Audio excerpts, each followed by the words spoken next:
I'm okay if if this podcast thing, if it only touches 10 people. Like, That means you checked your heart. You yes, checked your, it's all yeah. about your heart posture. Like, I really mean that. Y'all gotta tune in, cause it's good. It's a good Yeah. one. If you can't seem to forgive, you fighting with your pride. I gotta stand on this word and I can't compromise. Only a matter of time before. What up, bro? How you doing? Good to see you, man. Good to be here. Man, how long has it been? I was trying to get you on, what, a year ago? Something like that. Something like that, man. It's It's been a journey, bro. I see that you've been working, you've been traveling. How's that been? it's been great. I'm super grateful for all of the things that I've been involved in. I've been trying a lot of different things creatively, professionally. Yeah. And it's taken me to a couple of different places, different countries. So I see. I'm extremely grateful. Like I'm learning that that's what life is about, is to really experience. Yeah, you know? man. That's a blessing, bro. Cause when I was trying to get you in there, it was crazy. Cause I'm like, man, I felt anxious. Cause I'm like, man, I wanted to get everything. You know, like how you said earlier, before we start taping, you was like, sometimes what we foresee doesn't happen how we, it just doesn't happen how we want it to happen. So I was like, man, like I think the first time I met you, it was on a Coco shoot. And I was like, man, his vibe is cool. You know what I'm saying? Then when I started coming up with this podcast stuff, I was like, I was talking to my little sis, Shari. I was like, hey, what you think about him? She was like, I think he would be cool to come on.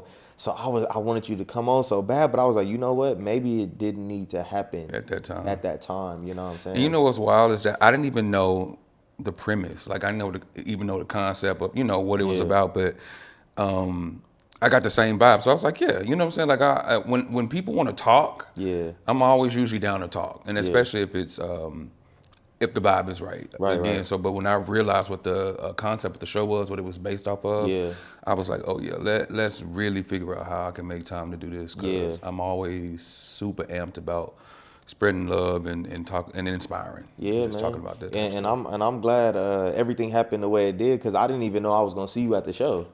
You know what I'm saying? And when I think we gave each other a hug, and you was like, man, how you doing? We start chopping it up, and then that's when you asked, like, hey, so like, what is it about? And I'm glad that I was able to like let you know, because I can see how it can be from the outside. It's like, what we talking about? Is this a mess, or you know what I'm saying? So yeah, because I get a little nervous about talking on public forums. Like beforehand, I try to like not overthink, so that I can read clear, you know what I mean, and really be expressive about my experiences, that I hope can touch whoever tunes in and bounces. And that's the goal, bro. That's crazy. I remember when it was me and Shari, we was talking about, this is when we first started trying to do podcasts. We went to the Guitar Center, and I was thinking, you know how they always say you got to have a why behind what you trying to do, and I was just like, dang, what is the why for this? Because I knew photography is cool, but I'm like, maybe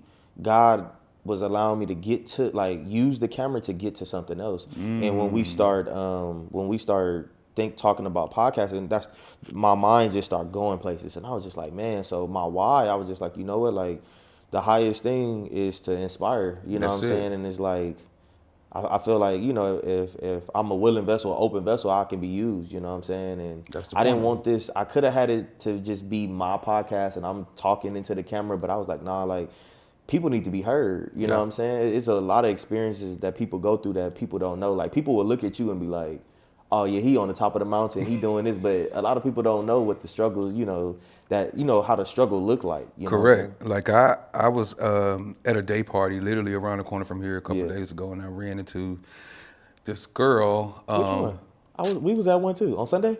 Yeah, at the Mayfair. We was there too. You were there? Yeah. I was in the corner. We was too. Like I didn't. One of my best friends came from Atlanta. I'm usually not out a lot, but one of my best friends came from Atlanta, and I wanted to show him a good time. You know what I'm saying? But so I decided to like go. Yeah. And I got in the cut. But this girl found her way to me, and we met years ago. I have not seen this girl in years, and I promise you, couldn't even remember her name. And then when I get into situations like that, I'd be like, God, please let her say her name, or let her, you know what I'm saying? But she never did. But we talked for an hour, and I was all that loud music.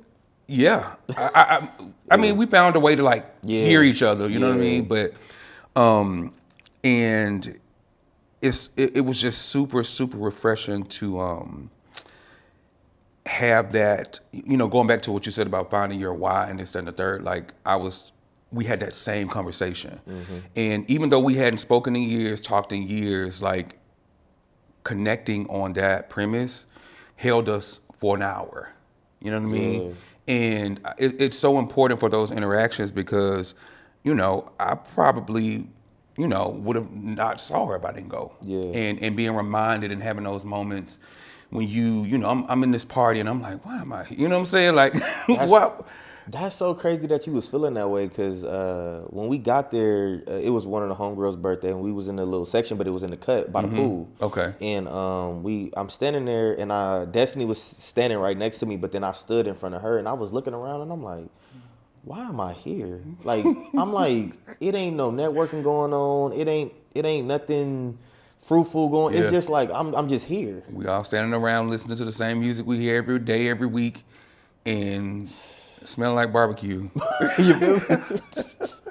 It's crazy, bro, man. But I mean, again, for me, at least in that moment, you know, God always has this way of sending these small signals or these small little fairies to remind me that He's near and always listening to my thoughts, even when I'm not saying them out loud. So that was a great moment for me. Yeah, man, that's good, bro. Like how you said, you know, he'll find a way to find us. He will, every time. And it could be an uncomfortable situation for us, but He's getting His point across, and that's what matters. Always, you know what I'm saying? Like they say, you know, he might not come when we want him to, but He always on time. But you know, the main subject, man, that we chose, you know what I'm saying, was fear. And I wanted to know, like, how has fear affected you? Well, it's affected me in a couple different ways. Well, my main thing with fear is, and what's pushed me to like go hard into eventually become fearless is I don't want my future to reflect my past. You know what I'm saying? Like where I come from, how I was raised. You know what I mean? Like literally middle to low class. You know. Lights would be off some months, you know what I'm saying? Like figuring out what to eat sometimes, like. And when I realized that wasn't how life should be, it clicked in my mind, like early on, like in high school, I knew, you know what I mean? Like I was like, I'm gonna do whatever it takes to not have my life, my future life reflect what I've gone through. You know what I'm saying? And how I've grown up, and I'm gonna go even harder to make sure that my family and other people don't have to do the same thing or continue to face the same ordeals. So fear has driven me there. I'm afraid to suffer. I'm afraid to struggle. You know what I'm saying? So because of that, I literally don't let up. And I the wildest thoughts, the wildest ideas, I go after. And I'm so grateful to have people around me that support some of the craziest things that I think of and come up with. But you know, it's got me here. I'm a black man from Alabama, Birmingham, Alabama. Like, you know, no resources there. It's a very traditional place, a very traditional city. When I go home now, things that I grew up looking at is still there. You know what I'm saying? It's still the same way. So it's like my imagination was bigger than my surroundings, and that's how I was able to like climb out. You know what I mean? So so you use fear as a stood on it. I stood on it as a catapult. That's my platform boot. You know what I'm saying? Like I had to in order to see over the gate, in order to see over the fence to this beautiful, colorful world. You know, so that's crazy, man. I was doing my research on fear because I'm like, man, I feel like we all deal with it, but we all deal with it in a different way. You know what I'm saying? And it was talking about how faith is actually the opposite of fear. And we talked about that before, you know, the cameras cut on, man. And how would you say that you tried to use faith to like block out the fear? Well, it's kind of like the kryptonite. You know, it says in the Bible, I think we are familiar with all you needed the size of a mustard seed. So that's like a morsel of it. And that's one thing I did grow up on. That's one thing my family was built up on was faith and, you know, praying and believing in God. And all of that stuff. But it don't stop there. You know what I mean? Like you literally, and I think that's where a lot of people that I grew up around and you know, grew up with kind of like stalled. Because faith without work is dead. We know that. You know what I mean? So that's a message that I want to continue to get to people in those spaces that, you know, use just faith as a tool. You gotta, it's literally the ammo, but you gotta put your foot on the gas. You physically have to do things for faith to activate. That's you know what I mean. So if you don't, then you stuck there. You know what I mean. So it's faith for me I love it. I'm grateful for it. I'm thankful for it. It literally has allowed me to experience things and experience people that I never in a million years thought that I would, coming from where I come from. You know what I mean? So yeah. That's beautiful, man. I'm gonna give you you know, like just a piece of like my life as well, man. Like in how I used, it's crazy how you put that, how you use fear to propel you. Cause I remember it had to be probably like almost 2 years now. Before we got this the studio, man, we was over there on 51st in Normandy. It's South Central, and bro, it was to the point where, bro, we had rats in the walls. It was bad, bro. Holes in the wall. So mind you, got rats in the walls and holes in the walls. So you know what they coming out. You feel me? So it was so bad, bro, to where like how you said, is the fear of not. Like how you said, we all had lights cut off. We all had, you know what I'm saying, the heat go out. You know what I'm saying? Now we got to boil water and all that. You know what I'm saying? So like, it was just one of those things. Like, man, like we going back to this. You know what I'm saying? And and I wanna kind of tap into what you said. Faith without works is dead, bro. It was, I think I would call him he was a landlord, but he was a slumlord. Got it. And my man's he called and was like, he was trying to kick us out. He didn't want to rent to us no more. And I was like, man, okay, I need to pray on this. So before I got on the phone with him, I was like, man, God, like what do I need to do? And I just heard like the number 3, but that was it. You know, and I'd be needing more. Claire, I need you know, details like 3. And it was crazy because I'm like, okay, what is the number 3? And I'm like, I need 3 months. Literally, I just put it together. I'm like, I need 3 months. And he was like, so when I got on the phone with him, I was like, yeah, I need 3 months. He said, 3 months what? I'm like, 3 months rent free. He went berserk, cussing me out. I was like, all right, man, I'm about to hang up on you. So I hung up on bro. And it was crazy because I think that's the time when me and my wife's faith got activated, because I feel like he gets us on our lowest points, you know what I'm saying? And it was to the point where, bro, like we was on our knees, bro. I'm talking about crying, bro. Like it was my first time ever like really pouring out in front of my wife, and it was just like, it was crazy, bro. But what happened was it was a lot of surrendering that needed to be done. And bro, I'm talking about me and her praying. I'm like, man, God, I surrender. Anything that I thought I had control over, man, like I surrender, because we don't got control over this moment right now. You know what I'm saying? So I feel like once we released that, bro, I must have got up, wiped myself off. You know, I'm like, okay, I'm good now.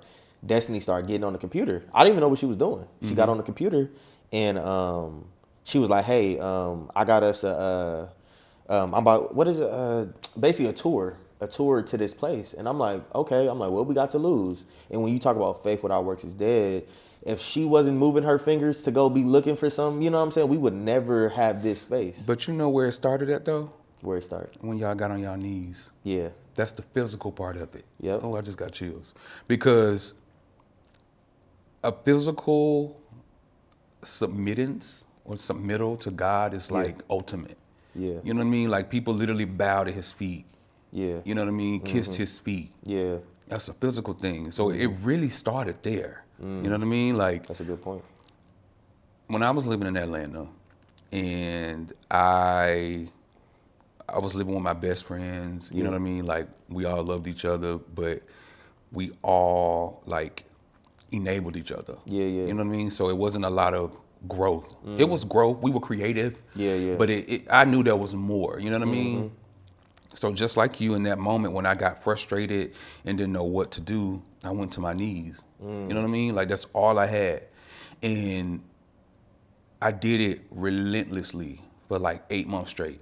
Sometimes I would come in from work because I was a maitre d' at a restaurant. Oh. You know what I mean? Like never worked in a restaurant, but I learned, you know what I mean? I learned that it was all you had to do was be a people person to welcome people, make people feel good. But it wasn't what I wanted to do, but I had to do it. Yeah. But in that moment, I was like, I know there's more to me.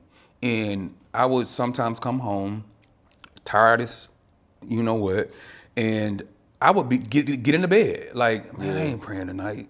But the minute I would lay down, the level of like guilt that would hit me, the conviction, you know what I mean? Like, and God being like, really? I'll roll off that air mattress and literally, I was sleeping on the air mattress at my best friend's house. You know what I'm saying? Like, but going to my knees every night, it was the start of the turn for me. Because I was physically submitting myself to God and telling him what I desired and what I wanted, and things literally changed. And for you to say that's a click, because that's when it started, when y'all got down on your knees for sure. Yeah, bro. When I tell you, we didn't have no money in our bank account. We got here. It's funny. The next day we got dressed like we was like going. So we was like ready to, you feel me, go buy a house or something. But that's what you gotta do, bro. When I tell you, got dressed. We came through the lobby, and it was this space, bro. Wow. Okay. This space. Amazing. And we walked through, and I'm like, Destiny was like, we set up a, whatever, boom. He was like, all right, bet. He was like, he talking, and I'm talking like I just know, you feel me? Yeah, man. So we photographers, man. So look, we're looking for a space with natural light, and he was like, oh, perfect. I got the best spot. Took us straight to the, you know what I'm saying, straight to the 10th floor. And I'm like, once we walked in, I said, oh, this is it. And then, after we got done talking to him, we came back downstairs. And now we talking financial. So I'm like, whew. And it was crazy because God had worked some things out in our favor to where the statements was statement. You know what I'm saying? Yeah. Like they was showing that we yeah. had some. And I'm like, we don't got nothing. But God made a way. But like how you said, it started when we was on our knees. You know what I'm saying? I didn't even think about it like that. It was worked out for y'all came here. Yeah, for sure. You know what I'm saying? Like it was because when steps are aligned, you know what I'm saying? Like ain't no way to cut it out. Yeah, you know what I'm saying? You can't nobody close that door that God opened. You know what I'm saying? That's crazy, bro. But that's how I use fear, because I didn't know what else to do. You know what I'm saying? I feel like with any other worldly thing, we can fight off, we can push off, we can, man, I ain't talking, you know what I'm saying? We can ignore, but with this one, it couldn't be ignored. I was like, what do I do? Like, I've been scared before, like I said, but it's been in the physical realm. Yeah. It's never been in this type of situation. And when it hit, you know what I'm saying? I think you pointed it out, like being on our knees, like I never really thought like that until I think Destiny, she showed me a video and the dude was talking about submitting. And I'm like, submitting? Like, man. Like, that word scared a lot of people, especially men. You know what I'm saying? You know what I mean? So, yeah. It was just one of those things. Vulnerable. Vulnerability. Yes, like, bro. It's a form of submitting. But like you said, when you haven't faced that a lot, yeah. I mean, what else can you do? Bro. You know what I mean? Like, what you think niggas in jail be doing? You know what I'm saying? For real. They it ain't nowhere else to go but, on your knees and up. Yep, so that's true, man. And that's crazy, bro. Fear can, but what I do notice is fear hides in those dark places. You know what I'm saying? It can't thrive in the light. Not at all. It can't. It's crazy, bro. Like that's why it hit us the hardest when we in bed or when we somewhere by ourselves. You know what I'm saying? Isolation. Yeah. When you like, my thoughts, when I'm in those moments, my thoughts ring the loudest when I'm trying to relax. Yeah. When I lay down, everything I don't want to think about comes to mind. Yeah, that's facts. You know what I'm saying? And I've thankfully, because of the praying and the going to the knees and I'm it's like a distraction comes now. You know what I'm saying? Like, it's like when I get into bed to go to sleep, I immediately go. Yeah. You know, like, so that's taking time and training and like being committed to that. Yeah. Like literally being committed to that. Yeah, man, it's a lifestyle. You know what I'm saying? And like how you said, man, every time it reached me, I thought I was good. I'm talking about I thought I was good. So Destiny, she does photography, but she also sings. You know what I'm saying? So she was on her way to the studio, and her cousin got a studio, and she on the way. I think she left. She was going to the valley, and I'm here. I'm thinking I'm cool. I'm like, okay, cool. You know what I'm saying? I hit the gym. You know what I'm saying, bro? When I tell you I came back from the gym, it started hitting me. I was by myself. Yeah. And I'm like, bro, all this stuff started coming up, and I didn't know where it was coming from, but I had to face it. You know what I'm saying? And I feel like it was a lot of those days where she wasn't here. I had to look fear in the eye and be like, you know what? Like, just like how you said, I'm not gonna let this overcome me, and I gotta deal with this thing. I can't hide from it. I can't run from it. And how I'm gonna do it? I gotta team up with God. I can't do this by myself. You know what I'm saying? And I feel like a lot of those days I was like in a lot of just down, like people, hey, you good? And I'm like, yeah, I'm good, but I ain't really good. You know what I'm saying? Like, and it was eating me up. But I think like the more it really got better once I started praying. Like I got hit when I was in the sauna. I'm like, I started going into deep thought. I'm like, bruh.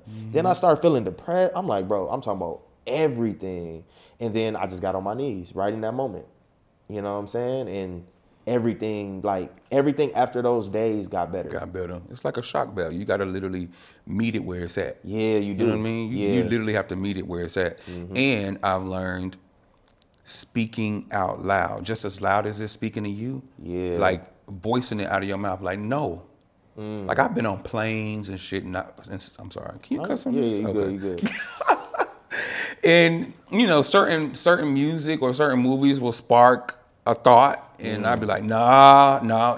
You know what I'm saying? If people be sitting next to me, like, but you gotta speak to it. Yeah. Or else it'll dwindle, it'll linger. That's true. So I speak to the spirits and the enemy and all that, the darkness and all of that stuff that try to come up. Like, nah. I was so used to, as a kid, man, that's crazy that you said speak to it out loud, because I was so used to praying in my head. I was like, yeah, nah, because the devil can't hear me. You feel me? But like, you have to speak that out. That's the reason why we got dominion over this earth. You know what I'm saying? Like, we can speak to things and make things move. You know what I'm saying? And if God gave us that much authority, like how you said, we have to speak out loud. 100%. Bro, I'm talking about, I always used to be in my, you praying? Yeah, I'm praying. It's all here. You know what I'm saying? But I think I was afraid and fearful of, like how you said, maybe the devil may hear me, or the enemy may hear me praying about the thing that might get me. You know what I'm saying? And by him hearing and listening, he might get me. You know what I'm saying? I'm like, nah, this channel between me and him. You know what I'm saying? But a lot of, that's what the thoughts. Where are your thoughts in your head? Yep. So the devil can hear those too. That's crazy, bro. You know what I'm saying? Like, ain't no way around it but through it. That's true. So you, like, a direct attack, like you go for them how they come for you. Yeah. You know, but actually you got to be louder and stronger. So that's why voicing it is always the way, because it's only in here with them. Yeah. You normally ain't hearing no physical demon talk. Now, if you get to that point, some more shit going on. Crazy. But for the most part, your demons are up here. Yeah. You know what I'm saying? So, like you said, we have the ability to speak. Yeah. God gave us that power. You know what I'm saying? So we got to utilize it. And I think a lot of people forget that we have that power. Yeah, that's true. And they use it for other things that ain't even as important or vital as what we need them for. But yeah, man, say that. Have you ever had the fear of not like being enough? Oh yeah, man. You're creative. Yeah. You know what I mean? Like you move and you shake in this community, in this arena. And we around the same age, right? I'm 28. Okay. I'm a little bit older than you. Okay. However, nowadays we can literally we see everything. We have access to everything. Yeah. You know what I mean? And to everyone. So having that ability is a gift and a curse, because you looking at what everybody else is doing. You know what I'm saying? You following things and you seeing all of that, and you just be in your head like, dang, like You know what I'm saying? Like the compare and contrast is crazy. And so, you know, again, kid from Alabama, you know what I'm saying? I'm already starting off, you know, without the resources, without feeling like I can do it or all of that kind of stuff. I clawed my way to LA. You know, I did Atlanta. How did you get here? Do you really want to tell that story? Yeah, man. Might help somebody. Okay. Graduated high school in Alabama. Met my dad when I was 18. He kind of influenced me to go to college in Atlanta. So moved to Atlanta, got my footing because I didn't really know what I wanted to do. I knew I wanted to be creative. And I finally got to Atlanta, got into fashion design, merchandising. And then from there, I started working in the city. I started managing this clothing boutique in downtown Atlanta. And I felt like I hit a glass ceiling. So I'm like, dang, what I gotta get out of here. Like my goal was to get to New York. I just felt like at the time, like New York was the place to be for fashion. Right. So I started sending out, this when Craigslist was popping. And I started looking at opportunities on Craigslist, and I was sending out my resume, but I wasn't getting any responses. And I'm like, dang, I wonder why nobody. So I then realized that I had my Atlanta address on there. So I said, boom. So I literally looked up a random New York address, changed it. Started sending them out again, got responses. Boom. Got one response. It was near Fashion Week. I'll never forget it. And it was with this brand called Nicole Miller. And they needed like interns for their show that they was doing. So they responded and was like, hey, resume looks great. You know, can you be here on Thursday? Right. Mind you, this was Tuesday. And they like, can you be here on Thursday? Yeah. And here I am. Sure, yes. Figure it out. We'll make, you know what I'm saying? I'll make it happen. Yeah. Sent the email. Then I started thinking, how am I gonna do this? Mind you, I had just moved into an apartment. I had nothing but my clothes in there and a computer. So I'm like, dang, let me figure this out. So call my mama. Of course, she ain't have it. Yeah. I'm calling, you know, like church family, like just people in general. Nobody had it. So I'm sitting in my room on my pallet. Yeah. And for whatever reason, it was just burning in me. And I was like, I just knew that if I took on this situation or this opportunity, my life would like change. And just as clear as I'm talking to you, it's funny, we just talking about speaking out. I spoke out to God and I was like, God, you have to show yourself. You like literally have to show me yourself in this situation. And I heard pride. And I'm like, all right. So got on Twitter and I typed out, I was like, I need $500 to make my dreams come true. I literally just typed it and I put up like, at the time it wasn't GoFundMe. I forget what it was, but it was something where people could send you money. Because Cash App wasn't here, like none of that stuff was here. Because this was like in 2009. Oh, yeah. None of that was So, and I've always hated asking people for things. And I'm like the first person to jump when someone asks me for something. You know what I mean? Like what you need. I'm always at people's service. You know what I mean? But I've always had a tough time asking for stuff.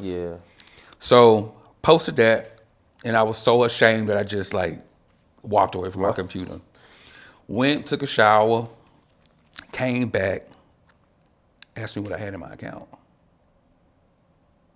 What? Boom. Saw that. Yeah. And my head started hurting. Like it was like pulsating because I'm like, wow, is this like really happening? Like I literally spoke that and he literally responded. Yeah. That wasn't it. This like 11 o'clock at night.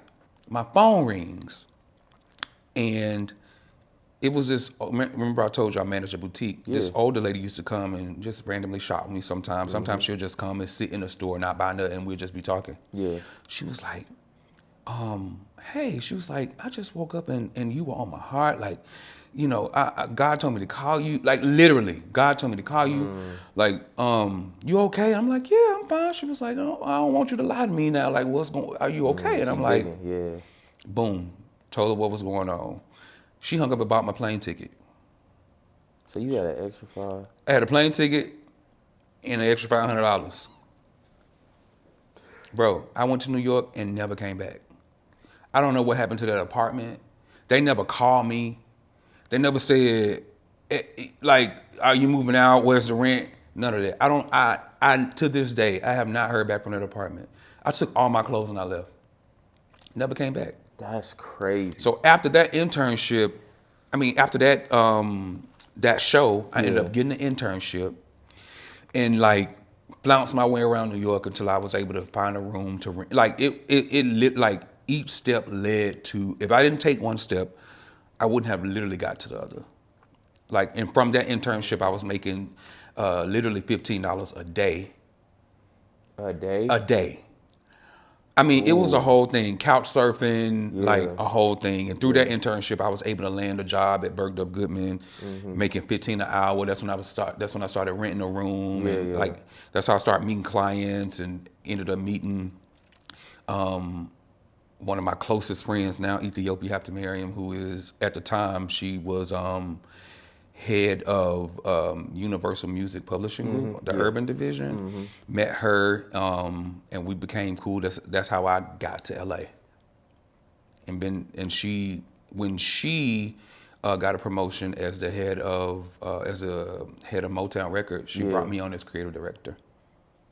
And I've been in LA ever since, for 10 years. That's a testimony, bro. 100%. And it's a testimony based on speaking out. Yeah. And I felt weird. I felt prideful. I felt like, why am I in this room by myself talking out to God? Yeah. You know what I'm saying? Like, and he still honored me through the doubt. That's crazy. He still honored me. That's crazy. And ever since that moment, I never, ever doubted him again. I have my moments where I was like, but I have to. You reel yourself back in. There you go. I immediately reel myself in because I'm like, this man has never failed me. Yeah. He's yet to fail me. So why would he start now? That's crazy. So that's my testimony, and that's how I got here, and that's why I operate the way I do. That's why I utilize my social media platforms the way I do. Yeah. You know what I'm saying? Like I've never aimed to use my voice or anything that I work on for negativity or talk about what I don't like. Right. There are a lot of things and a lot of people that I don't necessarily see it for, but you know what I'm saying? Like that ain't for me to exploit. Yeah. What I'm gonna do is always be expressive about what I love. Yeah. You know what I'm saying? Like, and that's what I try to teach people. Like, the more you talk about what you don't like, it adds to the darkness. Like, you know what I'm saying? Like, it's a principle that I really want people to understand. Like, be expressive about what you love, what you fuck with. You know what I'm saying? Dang, It take a lot. Bro, that's so good, man. So like after the pride, bro, like have you continued, like have you dealt with that again, or it's just like every time you feel that pride seeping in, you kind of like try to erase it? Yeah, it's a mental block. I try to, I don't get me wrong. I work hard to avoid asking for things. You know what I mean? Okay. Yeah. However, Yeah. it's not always avoidable. You know what I Right, mean? Like yeah. even in work situations when you have to ask for what you're worth. You know what I'm saying? Like things like that. You know, like it's now turned into things like that versus asking a nigga for $10. Yeah. You know what I'm saying? Now I'm like, man, I'm a very passionate person and I love to involve myself in things based off passion. Yeah. But sometimes people can get that misconstrued with, giving you what what they feel you are. Yeah, worth. Yeah. Exactly. So, yeah, and I find myself in situations like that, but I'm, again, grateful to be surrounded and cushioned by people who continuously remind me, of that, to not be afraid to stand up for what you're worth and ask for what you're worth. Man, God placed you around some good people, bro. Because think about it, there's people out here with nobody. Like just like how you said, they come here and it's like they expect to blow up or whatever, and it's like. And there are people who come here and blow up and that are successful and still don't have nobody. That's true. You know what I mean? That's true. So yeah, I'll take this over that. Yeah. You know what I'm saying? Like Yeah. I want to grow with, you know, one of my prayers when I got here was because I realized how I quickly realized how demonic Hollywood could be. And I lived right off Hollywood and Highland, so I lived right in the mix of right there. the crux of like, you know, You druggies, and you know, it attracted a lot of energy. You see it, yeah. So physically too, like not just the mental shit. Like it was. already knowing. So my prayer had to be like, whoa, you know, it had to change up drastically. So It's and principalities over there. 100%. 100%. Ooh, that's crazy. And that prayer consists of like, you know, I told God, like, the mountains forming are inevitable. You know what I mean? Yeah. So what I need from you is the gas, the direction, the clarity, and the strength to get over them. You know what I'm saying? Like, That's just good. guide me, show me where to go, show me where to place my feet, show me where to place my hand to climb. Yeah. Because the mountain's gonna come. That's facts. You know what I'm saying? Like, I know you can't wipe them out clean, but just give me the strength and the know-how to navigate them. I think we was on our therapy call probably like a couple of weeks ago, man, and we marriage counseling therapy, and he was talking about how marriage won't ever get easy. We'll just get stronger. Yeah.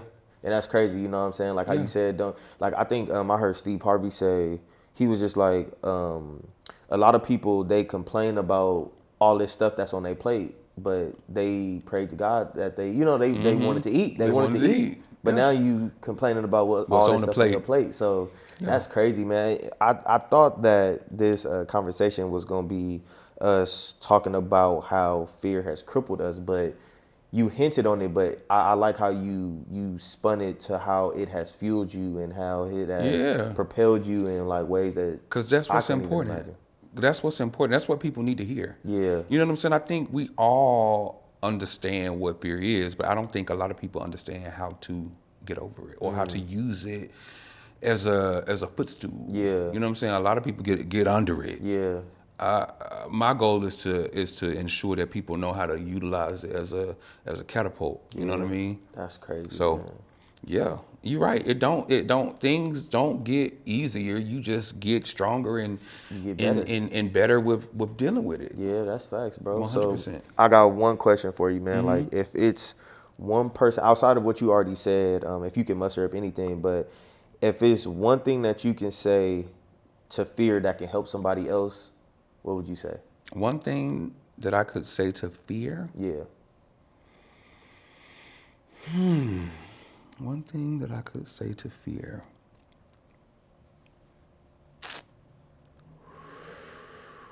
Stay with it. Stay with it. Fear is a propeller. You know what I mean? I think if we weren't afraid of something, we would all be complacent. We all be cool with what we have and how things are. Yeah. You know what I mean? Like if we weren't born into wealth. You know what I'm saying? Like if it wasn't just there for us to have and operate in. You know, like fear is something that, dare I say it, we need. If not, we be still. Being still leads to things being stagnant. Stagnant leads to what? Mold. Mold leads to Decay. Exactly. And when something decaying, it ain't got no life in it. Yeah. Dang, bro. Fear moves. It moves us. And fear doesn't have to be, you know what I'm saying? We got to look on the opposing side of things, like night and day. Like, Stay optimistic. yo, you have to. Yeah. It leads you to that space. Like fear literally leads you to that space, and it's also not real. We make it. That's we crazy. make it that. Yeah. We make it that. That is crazy. Because at the end of like, we're all going to leave here one day. You know what I'm saying? All of this shit that we see, that we touching, that we looking at, going to leave one day. So once we realize that and just understand that if we operate in love, fear can't win. That's good, bro. I appreciate that, man. Appreciate you for coming on, Absolutely, bro. Appreciate I'm you glad. for giving me your time. I tell everybody that come on, bro, like, time is one of the things that is most important. You know what I'm saying? That's the only thing we have. You know what I'm saying? So I appreciate you for coming all the way down here. You know what I'm saying? It's all good. Traffic for school today. Yeah, man. I appreciate you, bro. And I appreciate you for sharing. I know it's going to help somebody, for sure. I believe it too. I appreciate the opportunity to be here to speak and to share my story. And yeah anytime, man. Appreciate that, bro. For sure. That's a wrap. Faith without work is dead. We know that. You know what I mean? So you physically have to do things for faith to activate. You people pleasing and giving peace to the wrong step. Come boss up, yeah. If you don't learn to forgive, it's gonna make you even more bitter, and it's gonna put you in a more dark space, because it's not about them, it's about you. Through our lens, how I see it, baby.